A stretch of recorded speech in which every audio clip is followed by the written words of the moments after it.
নমস্কাৰ আপোনালোক সকলোকে মোৰ ইউটিউব চেনেল টিচাৰ্ছ কৰ্ণাৰলৈ পুনৰ এবাৰ স্বাগতম জনাইছো। আজি এটি খুবেই গুৰুত্বপূৰ্ণ ভিডিঅ লৈ আপোনালোকৰ মাজলৈ আহিছো। কাইণ্ডলি ভিডিঅ'টি শেষলৈকে চাব, চাই ভাল পালে লাইক আৰু শ্বেয়াৰ কৰিব আৰু চেনেলটি যদি এতিয়াও সাবস্ক্ৰাইব কৰা নাই এনে ধৰণৰ ভিডিঅ'বোৰ পাই থাকিবৰ কাৰণে কাইণ্ডলি সাবস্ক্ৰাইব কৰিব। আমি সকলোৱে নিশ্চয় জ্ঞাত হৈছো যে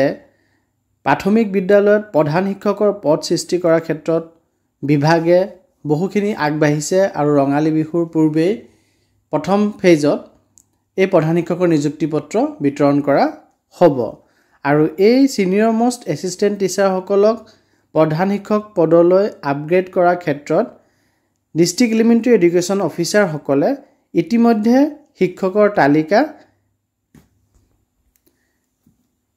ডাইৰেক্টৰ অফ এলিমেন্টাৰী এডুকেশ্যনলৈ প্ৰেৰণ কৰিছে আৰু এই ডিও সকলে প্ৰেৰণ কৰা তালিকাসমূহ যেতিয়া আপগ্ৰেডেশ্যন প্ৰচেছৰ কাৰণে ভেৰিফিকেশ্যন চলোৱা হ'ল ডাইৰেক্টৰ লেভেলত, তেতিয়া কিছুমান ক্ষেত্ৰত কিছু কমপ্লিকেশ্যনছ আহিছিল, যাৰ কাৰণে এক ক্লিয়াৰ গাইডলাইনছৰ প্ৰয়োজন বিভাগে অনুভৱ কৰিছিলে আৰু তাৰ পৰিপ্ৰেক্ষিততে এক ষ্টেণ্ডাৰ্ড অপাৰেটিং প্ৰচিডিউৰ যাক আমি SOP বুলি জানো, এক SOP আনা হ'ল এই প্ৰধান শিক্ষকলৈ আপগ্ৰেডেশ্যন কিদৰে কৰা হ'ব বা তাত কি নিয়ম মানি চলা হ'ব সেই সম্পৰ্কে। আৰু এই SOP গাইডলাইনত প্ৰথমতে সিনিয়ৰিটি ক্যালকুলেশনৰ বিষয়ে কৈছে যে the school wise seniority of teachers will be considered for upgradation to the post of the head teacher. School wise seniority টো কাউন্ট কৰা যাব, ক্লাষ্টাৰ বা ব্লক বা ডিস্ট্ৰিক্ট ৱাইজ সিনিয়ৰিটি নহয়। বিদ্যালয়ৰ যোনজন সিনিয়ৰ মোষ্ট টিচাৰ তেখেতকে আপগ্ৰেড কৰাৰ ক্ষেত্ৰত হেড টিচাৰ পোষ্টলৈ তেখেতকে আপগ্ৰেড কৰাৰ ক্ষেত্ৰত বিবেচনা কৰা যাব। তাৰ পিছত আহে appointment date of SRD teachers, অৰ্থাৎ স্পেচিয়েল ৰিক্ৰুটমেন্ট ড্ৰাইভৰ অধীনত যিসকল কন্টেক্সুৱেল টিচাৰক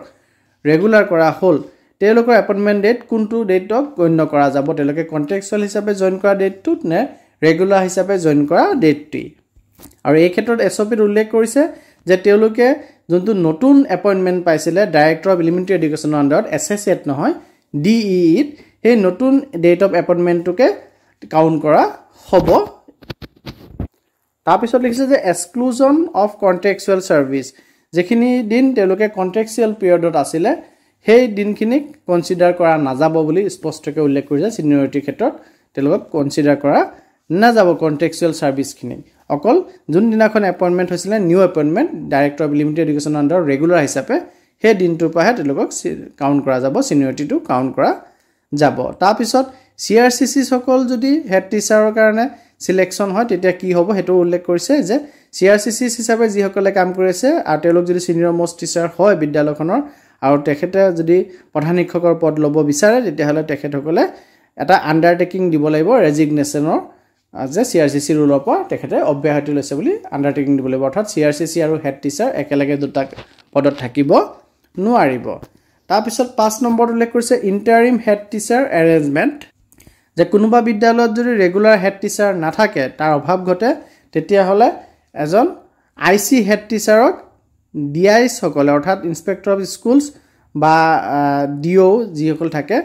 তেওঁলোকে IC headmaster in-charge head teacher appoint কৰিব ৰেগুলাৰ হেড টিচাৰজনৰ অভাৱ ঘটিলে বিদ্যালয় এখনত।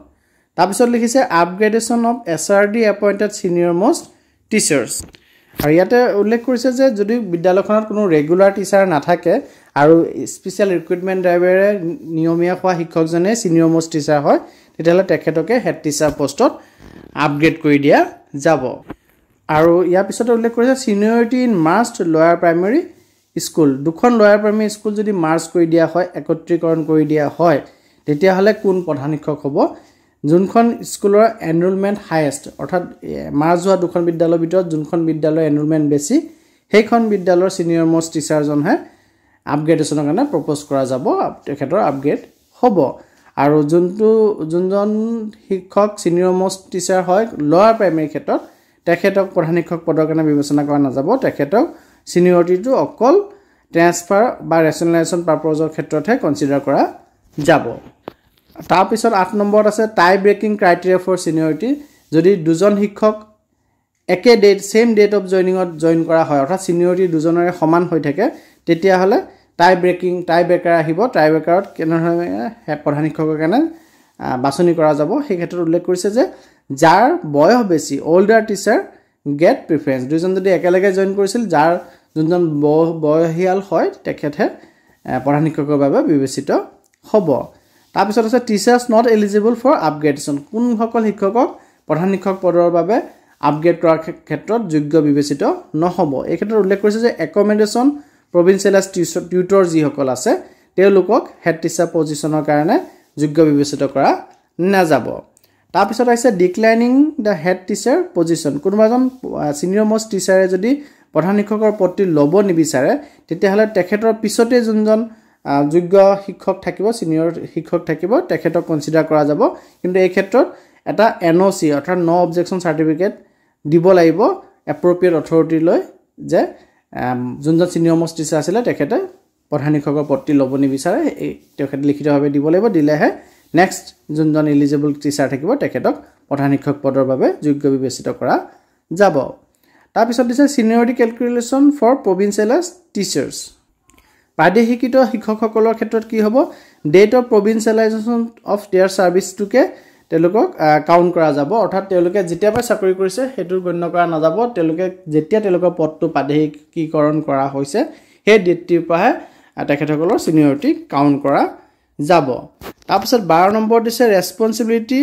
ডিভিজন ইন মাষ্ট এমালগামেটেড স্কুলছ যে দায়িত্ব ভাগ কৰি দিয়া যাব মাজ এমালগামেটেড স্কুলৰ ক্ষেত্ৰত আৰু ইয়াত উল্লেখ কৰিছে যে in cases where two schools have must or amalgamated দুটা স্কুলক যেতিয়া মাজ বা এমালগামেটেড কৰা হয় তেতিয়া the senior head teacher will manage financial matters যে বিত্তীয় যিখিনি মেটাৰ্স থাকিব সেইখিনি সিনিয়ৰ হেড টিচাৰজনে চলাব আৰু the junior head teacher will oversee academic matters junior head টিচাৰজনে একাডেমিক মেটাৰ্স চাব আৰু seniority will determine based on age tenure and qualification আৰু সিনিয়ৰিটি বিলাক বয়স কাৰ্যকাল আৰু কোৱালিফিকেশন চাই পেলাই ডিটাৰমাইন কৰা যাব বিবেচনা কৰা যাব আৰু এই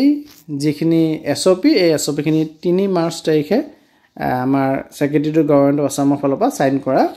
হৈছিল আৰু প্ৰধান শিক্ষক বিবেচনা কৰিব যাওতে প্ৰধান শিক্ষক পদৰ বাবে কাৰোবাক বিবেচনা কৰিব যাতে যদি কিবা সমস্যা আহে তেতিয়াহলে এই নীতিখিনি নিয়মখিনি বিবেচনা কৰি তেখে কোনজন যোগ্য হয় হেতু থিৰাং কৰা যাব বুলি ইয়াত উল্লেখ কৰিছে ধন্যবাদ